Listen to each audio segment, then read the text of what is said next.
Hello, hello, hello. It is so incredibly good to be back here with you. I have to say, I just looked at the calendar and realized how fast time is flying. I hope you are all having an absolutely wonderful day, wherever you might be in the world right now. Welcome to Learning English Studio, your cozy corner for mastering English. Hi everyone, it is so good to hear your voice, Amelia, and it is great to be here. I was actually just thinking before we pressed record that I really love these podcast sessions. It feels like we are just sitting around, having a coffee, and chatting about English. It is very relaxed. Exactly. That is exactly the vibe. I want everyone to feel like they are part of the conversation. No stress, no tests, just learning and smiling together. And you know what? Today we have a topic that is fundamental. It's one of those things that every student, and I mean every student, has to master to sound natural. Oh, I think I know what we're talking about. The past tense. You got it. Specifically, the two heavy lifters of the past, was and were. Ah, yes. Was and were. The past of the verb to be. These are tricky little words because they change depending on who you were talking about. But once you get them, they're like riding a bike. You never forget. That is such a good way to put it. And honestly, I know sometimes grammar can feel a bit boring or dry, but I promise we're going to make this super fun and easy to understand. We're going to look at the rules, yes, but also how to actually use them in real life. But first, as always, a tiny favor from you guys.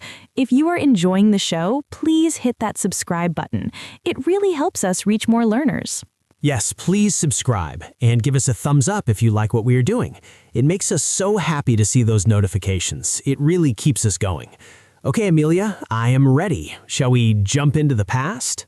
Let's do it. So we're traveling back in time.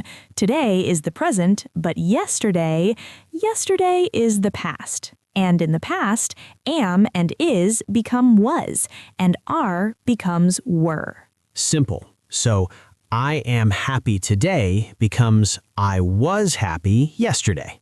Perfect example. She is here becomes she was here. He is tired becomes he was tired. That's the rule for singulars, except for you, but we'll get to that in a second. Let's stick to was for a moment. Okay, so was is for the singular. I, he, she, it. Exactly. I was, he was, she was, it was. It's the past form for just one person or one thing. And were is for the plural. We, you, they. Yes, we were, you were, they were. And here's the thing that sometimes trips people up, the word you. Ah, yes, the you situation. In the present, you can be one person or 1,000 people. It's still you are. So in the past, it's still you were. Exactly. Whether I'm talking to my best friend, just one person, and I say, you were great yesterday, or if I'm talking to a huge crowd and I say, you were a great audience, it's always you were. That's actually a relief for learners, isn't it? You don't have to worry about singular or plural for you. It's always were. It makes it easier. So let's look at a quick comparison. Present, I am late. Past, I was late. Present, they are busy. Past, they were busy. Present, he is a teacher. Past, he was a teacher. See, it's not so scary. It's just switching the word. And the best part is you don't need to add any other endings, like you don't say, I was'd. No, just was. It's an irregular verb, so it's special. Special and simple. I like that. Now let's think about pronunciation, James, because sometimes students get shy and they whisper, but we want to hear you. So was has a short ah sound, like in cat, was. And were rhymes with fur or her, were. It's a long sound. Make sure you don't say were like where, as in where are you?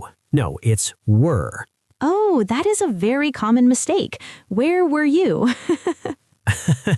Exactly. Where were you? It's tricky, but with practice you get it. Just slow down.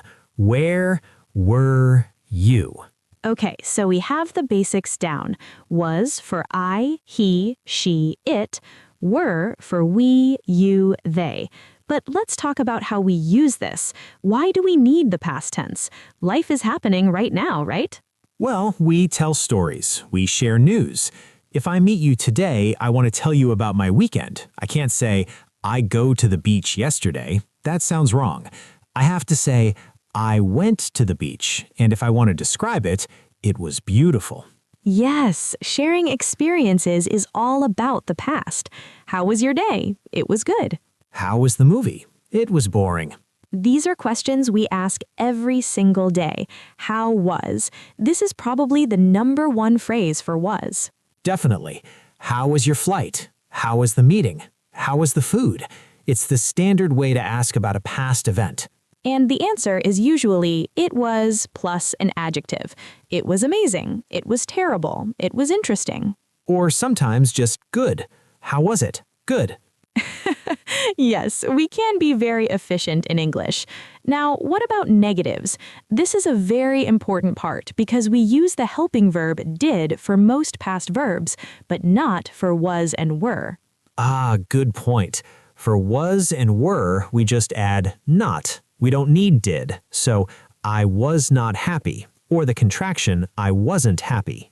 Right, he wasn't at home, she wasn't hungry. And for were, it's were not or weren't. We weren't tired. They weren't there. You weren't listening. Hey, I was listening. Haha, just giving an example, James. But notice the contraction. Was not becomes wasn't. Were not becomes weren't. This is how we actually speak. We rarely say, I was not. It sounds a bit too formal. It sounds a bit robotic, actually. I was not hungry. Yes, so please use the contractions, wasn't and weren't. It makes your speech flow so much better. Let's talk about questions.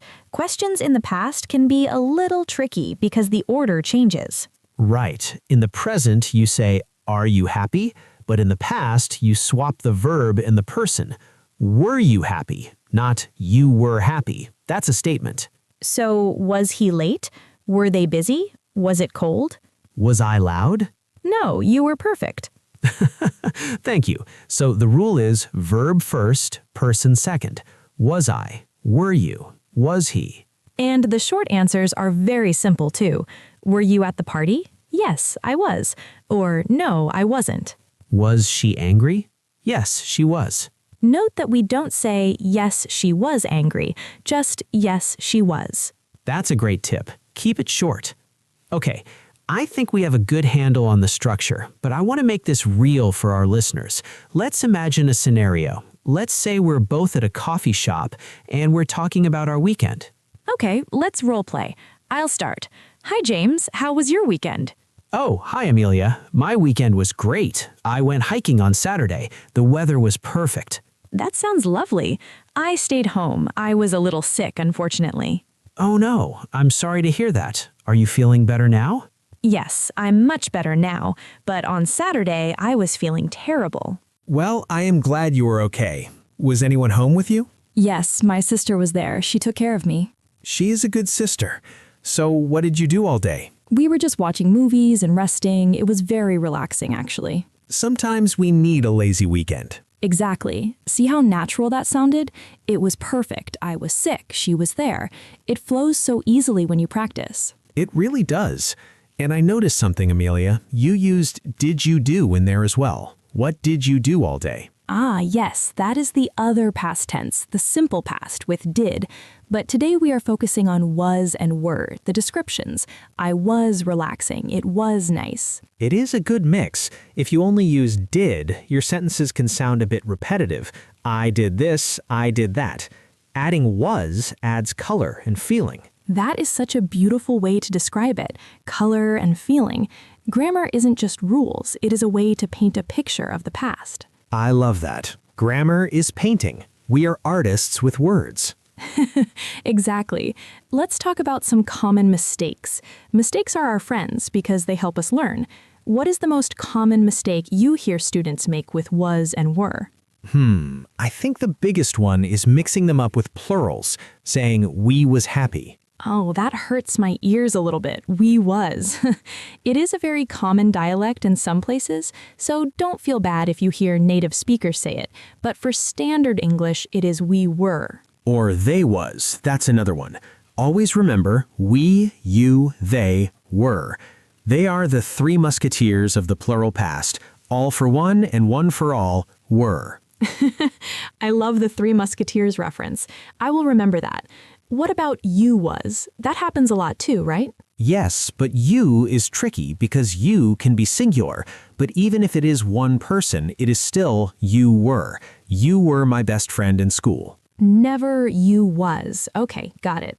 Another mistake is using the wrong tense, like saying, I am at the party yesterday. Oh yes, the time travel mistake, mixing present and past. Right. If you see the word yesterday, last week, ago, in 1990, your alarm bell should ring. Warning, this is the past. Use was or were. That is a great tip. Look for the time markers.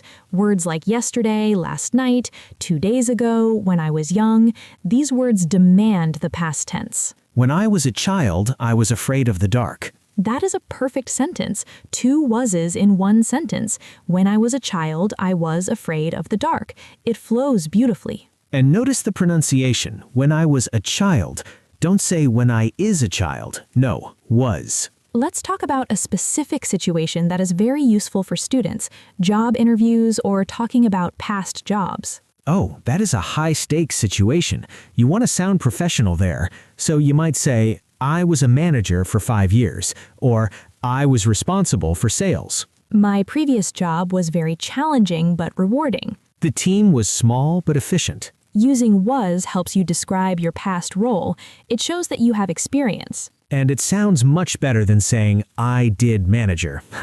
You can't say that. No, definitely not. So I was a job title. I was a student. I was an engineer. It's a very simple structure. I was plus noun. And you can also use it for locations. I was in London last year. She was at the office. Where were you? I was at the library. These are survival phrases. If you get lost in an English-speaking city, or if you are late for a meeting, you need these. Sorry I'm late, I was stuck in traffic. Oh, I was stuck in traffic. That is the classic excuse, isn't it? Everyone uses it. It works every time. Or my train was late. Yes, blame the train. Okay, so we have covered the basics, negatives, questions, and some practical uses. Is there anything else about was and were that is confusing? Well, there is the subjunctive mood, but that is maybe too advanced for this episode. Maybe just a tiny mention. Don't scare the students. Okay, briefly, there is a situation called unreal past or wish, like I wish I was rich, or technically, I wish I were rich. Ah, yes, the famous if I were you. That is a very common phrase. If I were you, I would study harder. Yes, in that specific case, even though I is usually was, we use were because it's hypothetical, it's not real. If I were a bird, I would fly. That sounds very poetic. If I were a bird. So, if you hear if I were, don't panic. It's just a special rule for dreaming or imagining. Good. Just keep that in the back of your mind. But for 99% of your daily life, just stick to the standard rules. I was, he was, she was, it was, we were, you were, they were. Drill it, repeat it, sing it. I was, you were, he was, she was. Maybe we can make a rap about it later. The was-were rap. I would buy that. Me too. Let's talk about how to practice this at home, because listening to a podcast is great, but you need to activate it yourself. I think keeping a diary is a wonderful way to practice the past tense. Every night, write 3 sentences about your day. Today was, I was, my boss was. That is a brilliant habit. It forces you to think about the past every single day, and it doesn't have to be long, just 3 lines. Another way is to describe an old photo. We all have photos on our phones. Pick a photo from last year. Describe the people. My brother was thinner. We were at the beach. The sun was bright. Oh, that is a great idea. Describing photos is very engaging. You're connecting a visual memory with the English words. Exactly. And you can do this with a friend. Show each other photos and ask questions. Who was that? Where was this? Was that your dog? Yes, he was very small. It's like a game, but you're learning grammar without even realizing it. That is the best way to learn. I agree. When you're having fun, your brain opens up. You learn faster. I want to share a quick story about a student I once knew. Let's call him Marco. Okay, tell us about Marco. Marco was a very smart student, but he hated grammar. He thought it was boring, so he refused to study verb tables. He only watched movies, and he loved action movies. Okay, that is a valid way to learn, but maybe risky. Well, one day he tried to tell me about a movie he watched.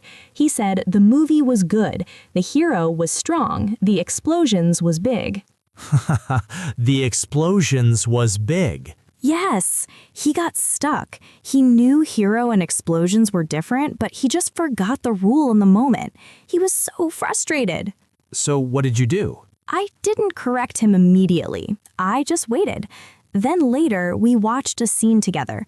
I paused it and asked, "Look at the bad guys. Are there one or two?" He said 2. So I said, "So they..." They were bad? Yes, they were bad.